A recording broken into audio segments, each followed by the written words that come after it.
Ay, grabe ho itong si Castro. Talagang binastuso ang Iglesia ni Cristo. Nako, hindi maganda yan. Nako, madam, hindi maganda yan. Huwag niyong subukan. Siguradong meron kayong, nako. Sa bagay. Eh, wala tayong magagawa dahil kayo ay isang child abuser. You are a convicted by the court as a child abuser. Hindi ko nga alam bakit kayo nasa kamar eh. Hindi ko maintindihan kung bakit kayo nilagay dyan eh. Hindi kayo nilagay. Binoto. Hindi ko maintindihan at dapat tinatanggal na kayo eh. Yun yung wala namang conviction. Tinanggal nga dyan for ethics eh. Kayo pa kaya convicted. Sa madaling salita, guilty.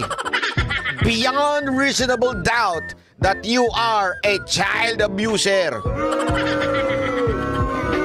Ididiin ko pa, child abuser. At hindi po ako nagsabi niyan, korte. Korte po nagsabi sa madaling salita na patunayan, may mga witness, hanggang nagkaroon ng cross-examination at sinabing ikaw ay isang nang-aabuso. Yun ay ikaw ay convicted. Kaya, alam niyo madam, kung meron mang may karapatan, wala ho kayo. Sigurado ako doon. Negative. Negative po kayo. Hindi nga ako kayo zero eh. Negative po kayo. Talagang kayo ay walang karapatan. Pakinggan natin kung papaano binanatan ni Castro itong Iglesia ni Cristo at binara naman siya ni Panelo. Yun. Iba talaga tong abogado na matalino na to, hindi katulad nung isang bobong abogado na disbar 2 beses. Lakas makasabi nung animal na yun, bobo daw tayo mga DDS. Ikaw nga, 2 beses ka na disbar eh. Anong tawag sa'yo? Mas bobo ka pa sa tanga. Di ba? Panoorin natin ito. Panoorin natin itong banat ni Castro. Tingin. Ikaw, Sec Manelo, you think the rallies ba is still an effective tool in terms of, pushing our public servants to do something or not? Definitely, pressure yun. Pressure yun, lalo na kung marami. Tapos nakikita mo, iba-ibang grupo na eh. Yung sa 18, simbahan. Ako, yung sa 31. Kala ko sa mga dilaw yun. Kila Tony Carpio yun. Kasama. Kila Tony Carpio yun eh. Kasama. Oo. Tapos yung sa Luneta, malaba. Alo. Ito si, attorney Panelo talagang ginagano niyo pa yung mga kakasama niya. Kasi yung kasama niya dito, yung nasa kaliwa, yung ICC na, ewan ko, prosecutor, abogado, di ko alam kung anong posisyon niyan. Nanggugulo na. Pero makakaliwa yan. Alam na natin kung ano ibig sabihin ng makakaliwa. Di ba? Alam natin yan. Yan ay parte ho ng mga makakaliwang grupo. Di ba? Alam na ho natin yan. Matik na yan. Gago! Kaya pa na yan tingin niya dito eh. Ay, alam mo ba naman, si Sec Panelo, masungit pa naman yan. Maano pa naman yan? In support of the president, pero effectively, you're supporting Sara also. Pero ikaw, Sec Panelo, do you agree that it is not a matter of paramihan ng tao sa rally?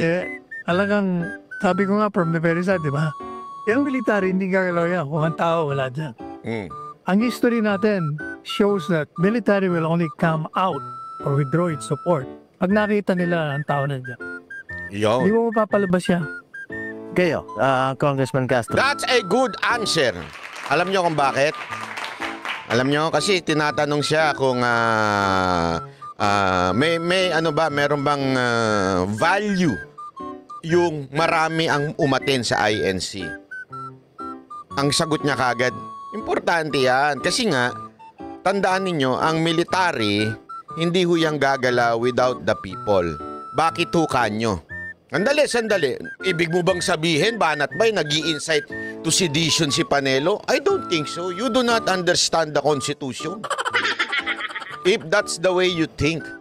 Kasi kung babasahin ninyo sa ating konstitusyon, ito, Google natin, AFP. AFP. Fernandez, hindi F, Hindi P, hindi pala P. Baka mamaya AFP yan eh. AFP. Okay? Eto ho, sabi sa ating konstitusyon, chatomate. Eto ha, sabi pa nga ng what is the constitutional norm of, the armed forces of the Philippines is the protector of the people and the state. Yan ang nakalagay dyan. Nasa section 4 po yan. Kaya nga, chatomate, kasi hindi ko makita yung eksaktong nasa yung konstitusyon natin yan eh. Kasi para mas maintindihan ho natin na hindi ho nag-i-incite ng sedition si Panelo. Yan po ay nakalagay sa section I think section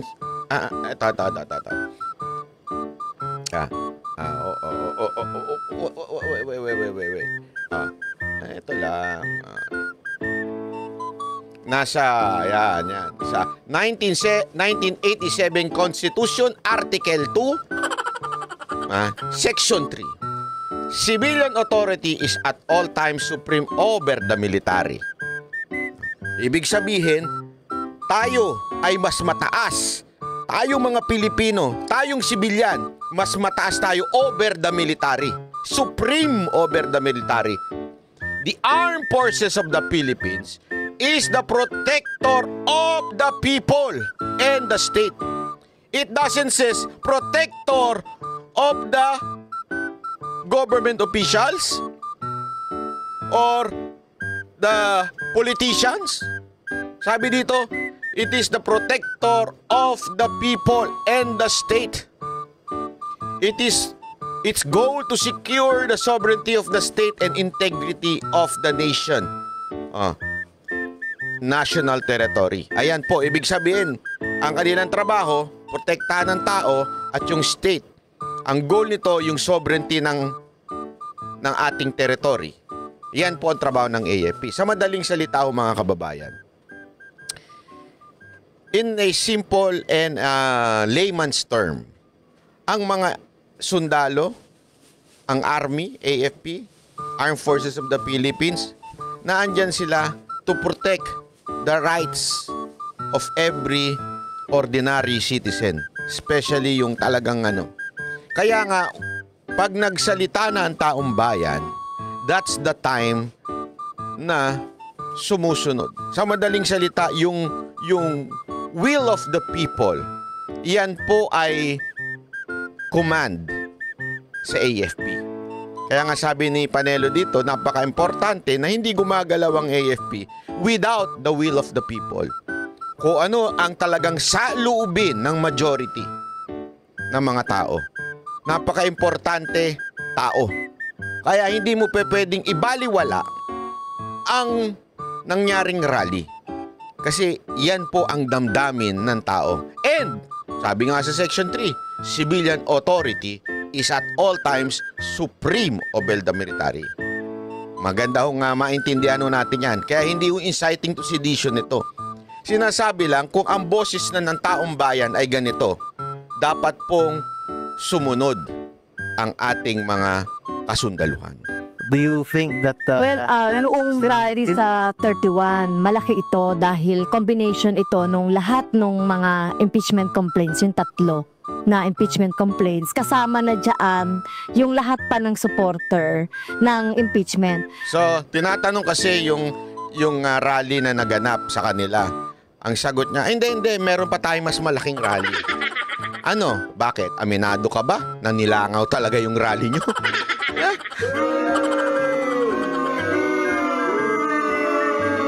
Kasi pag tinanong mo mga INC tsaka yung iba pang dumalo nung nakaraang prayer rally, wala silang sasabi, hindi, meron pa kaming next na mas malaki.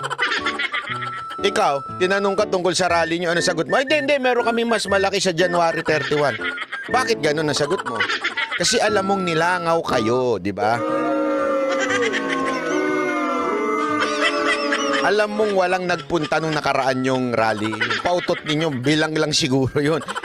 Sa tingin ko nga, mga organizer lang yun, tsaka yung mga vlogger na gustong kumita eh. Di ba? Talay. At least malinaw ito. Hindi ito nagkukunwari. Nako! Ayan ang unang banat. Malinaw daw ito.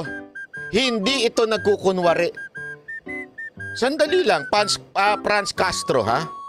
Mawalang galang na, di naman kay kagalang-galang. Paano nangyaring nagkunwari ang Iglesia ni Cristo?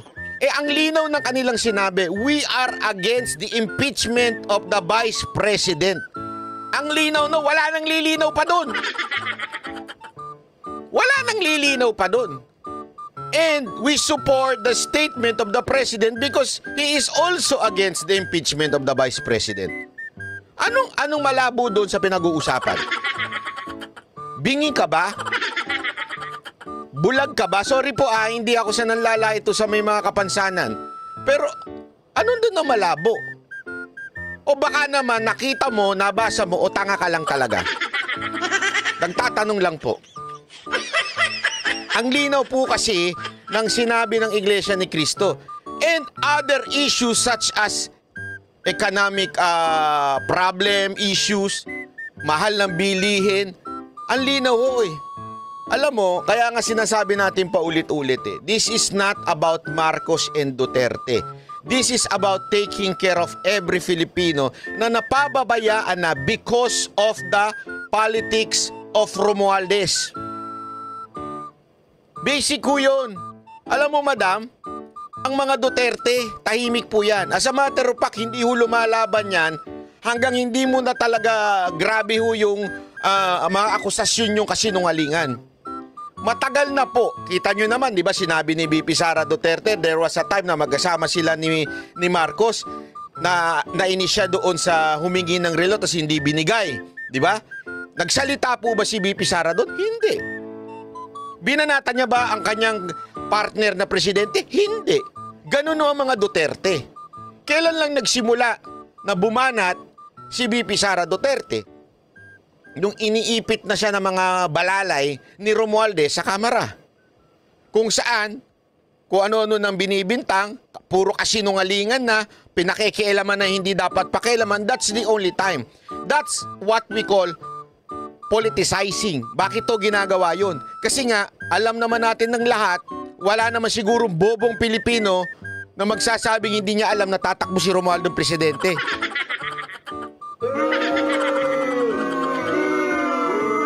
Pero ako gusto kong tumakbo yung mama na yun eh.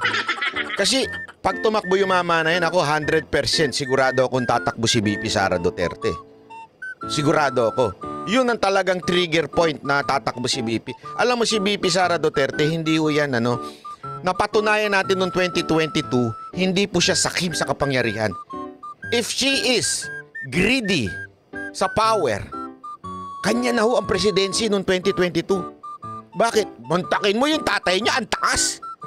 Mantakin mo, people were expecting na siya na ang tatakbo na presidente susunod. And they want continuation from PRRD to Vice President Sara Duterte. Gusto nila yon. As a matter of fact, sa survey yan, ang taas niya compare sa mga susunod. Malayo pa nga si BBM noon, I think 3rd or 4th. Talagang napakataas ni VP Sara Duterte. And yet, nagbigay daan siya kay Marcos. Sabi niya, hindi, okay lang. Hindi ko naman yan. It's not my dream. It's not us na yung gusto namin sunod-sunod. Ayaw nila niyan. Di ba? Paano ko pa masasabi sa inyo? Ano pa masasabi ko sa inyo kung bakit gano'n ang mga Duterte? Isipin mo, nung naalala nyo, nag-aaway yung between Cayetano at saka yung si Velasco. Naalala nyo nun? Sabi nung ibang mga congressman, sir, para wala nang, eto suggestion nila kay PRRD, sir, para wala nang gulo between Velasco and Cayetano, better kung ang speaker yung anak mo na lang si Pulong Duterte. Alam mo, sabi ni Pangulong Duterte, pag siya naging na speaker, I will resign as a president. Publicly niya sinabi yun. Mantakin mo. O ikaw ba naman si Pulong? Tatakbo ka pa ba?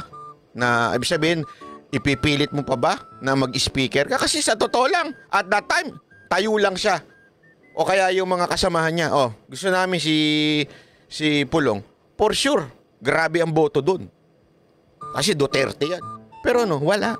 Ngayon, ang kapal ng mukha ni pinsan. Walang delikadesa. Mantakin mo. Mantakin mo Hindi na nahiya. Yung pinsan niya ang presidente. Tapos siya, nag-speaker. Di ba? Ay, naku, pambihira, oo. Kaya nga sinasabi ko nga sa inyo mga kababayan ito po ay sinyalis na mapakumbaba ang ating Vice President. So what do you mean, Banat Bay, kung makumbaba siya? Simple lang. Ayaw niya ng gulo. Ayaw niya ng gulo. Gusto niya trabaho lang, trabaho. Kaya lang, dahil sa pamumulitika nito ni Romualdez at ng kanyang mga alalay dyan sa Kamara, nagkagulo bayan. Nagkahati-hati. Nawasak ang kapayapaan. At malinaw doon yung panawagan ng Iglesia ni Cristo. Tama na ang politika. Intindihin na natin ng taong bayan. Grabe na ang paghihirap ngayon. Kayong mga congressman, instead na magtrabaho kayo, iniistorbo nyo ang bawat departamento, pinatatawag ninyo ng walang kwentang hearing para masiraan lang. Naintindihan niyo ibig sabihin? Yun ang pamumulitika na gustong mahinto ng Iglesia ni Cristo. Malinaw sa malinaw. Walang pagkukunwari na tulad na sinasabi mo, Franz Castro, the child abuser. Convicted siya, Parang peace, di ba? Ito, direct. Parang peace. Talaga naman yun na naman talaga. Wala naman na iba. Narinig mo ba na sinabi na Iglesia ni Cristo na bumaba ka, Marcos? Wala. Mag-resign ka, Marcos. Sa matter of fact, kasama pa nga sa prayer nila si Marcos Kahit alam ko yung iba, ayaw Pero ganun sila Hindi wala akong Ito na talagang pagpapanagot kay Sara Duterte doon sa Ang linaw nun, sinabi naman nila ayaw nilang matanggal sa posisyon si Sara Duterte. Anong pinagsasabi mo? Ano ba? Doon sa misuse ng pondo ng ating mamamayan. Kaya ang mga taong darating dito sa 31 ay talagang resolve silang kumilos, gumawa ng mga iba pang mga activity para talagang ma-push ang ating Kongreso na ituloy yung impeachment. Bakit yan pala Bakit nangyari yung sa Luneta? Bakit dyan lang sa EDSA, sir? Malitang EDSA ride Grabe ka O naman. sinadya nila yun? Grabe ka naman makapmapanlay. Bakit hindi kayo sa Luneta na makitang langaw kayo? Bakit kayo sa EDSA? Sir, ako nang sasagot sa'yo. Sek. Yun yung sa EDSA. Nagmukha silang langaw Luneta pa kaya. Hindi, grabe yung sila. Nakita nyo yung picture dun sa EDSA? Ay, naku, hanapin natin. Pakita natin. Nagkukunti na darating. If pare, risk kasi ng EDSA drive. Parang, Eto na naman si tagapagtanggol ng mga Hindi kasi pare Hindi. Bakit? Ba't di na ginawa sa New Era? Hindi, kasi yung dahilan mo, sablay Sa totoo lang, sablay. Pare kasi kaya sa EDSA Shrine kasi nandun yung simbahan. Bakit hindi ginawa sa sentral ng Iglesia ni Cristo? Na dati naman nilang ginagawa. Naalala ko yan kasi taga-Fairview ko dati. Pagka-anniversary na Iglesia ni Cristo, sarado lahat kasi nga doon sa may New Era, ewan ko, sorry pasensya na sa Iglesia, di ko po alam kung hanggang ngayon doon pa rin ang sentral ninyo. Pero naalala ko yan, nung kabataan ko, bata pa rin naman ako ngayon. Pero nung kabataan ko talaga, kasi taga dyan ako UP ako. UP Diliman, pasensya na, ganun talaga, pautakan lang Totoo. Tapos Claret din ako. So talagang, taga Fairview ako, dadaan ako dyan sa New Era. Tuwing anniversary, hindi sarado lahat ng karsada dyan. Pwede naman nilang gawin doon. Bakit nila ginawa sa Luneta? Kasi they are expecting more. Not just 1 million. Kasi sumama yung iba Kaya nga umabot ng 1.8 mantakin mo. So yung logic mo, attorney, ewan ko sa'yo, sablay. Yung dahilan mo sablay. Hindi kasi nandun yung parish priest kaya sa EDSA ginawa.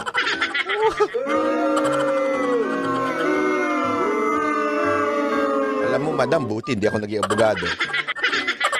Pag ako abogado, mas lalo ka mayayari. Tuloy. Pasok. nagvo-volunteer. Kasi maganda sana kung Luneta makikita mo. Kasi ito, di ba? Ay, tay. Sa 31 kasi parang alam ko meron din sa LD. Hindi Laksan! Sa terda. Tapos gumaganon-ganon na naman yung katabi ni Panelo.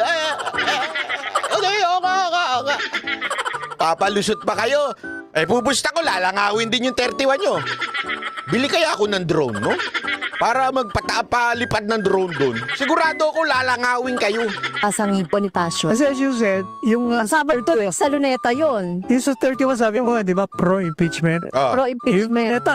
Sabi tayo, impeachment yun eh. It's Court of Marcos call. Makikita kung dun sana ginawa, makikita natin kung gaano kalakas ang bawat isa. Well, Yaw! hindi naman paramihan yun, ano? Naksa. Pero kung titignan nyo naman Hindi daw paramihan. Di wag na kayo mag-rally. Ang hilig nyo mag-rally, yung mga na nakatakip yung pagbumuka. Bakit nyo pinapakita yon? Kasi gusto nyo masabi sa taong bayan na marami na ang may gusto nito. Merong advocacy ang ganito. Kaya kayo nagrarally. Kasi sabihin, hindi naman paramihan yan. Porket konti kayo, hindi na paramihan.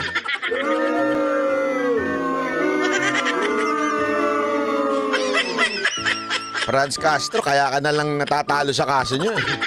Sa bagay, di naman ikaw yung abogado. Pero gayon pa man, kita mo sabla yung mga dahilan mo. dumalo doon sa dumalo doon sa 13 for peace kasi for peace. Hindi naman sinasabing ibang mga issues. Matanong ko lang sa inyo, ma'am. For peace. Para sinasabi ni Franz Castro, yung sa amin anti-BP Sara talaga.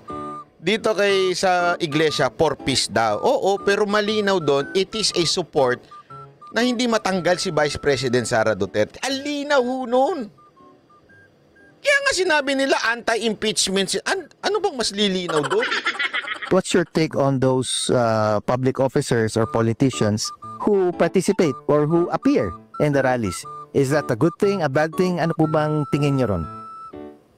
Ito yung nagpatunay na hindi talaga sinasabi kasi ng leadership nung January 13 na ito ay not political, pero nagpapatunay ito ng kasinungalingan na politically motivated ito kasi nagsalita pa nga doon, di ba, si Congressman Marcoleta at talagang Ididebunk ko natin itong argumento niya.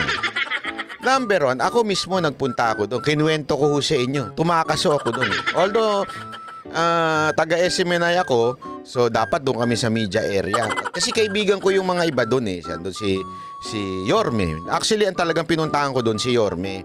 Hindi ko alam kung yung mga senador pala nandun din. So pumunta ako. Alam niyo ho ba ang setup? Yung mga politician hindi nakikita. Nandun sila sa stage, nasa likod ng stage, mayroong malaking harang, hinarangan talaga para hindi ma-politicize. As a matter of fact, nandun pa yung isa sa mga tumatakbong senador under Marcos, si Tolentino. Nandun din, alam ko pumunta rin si Hani Lacuna doon.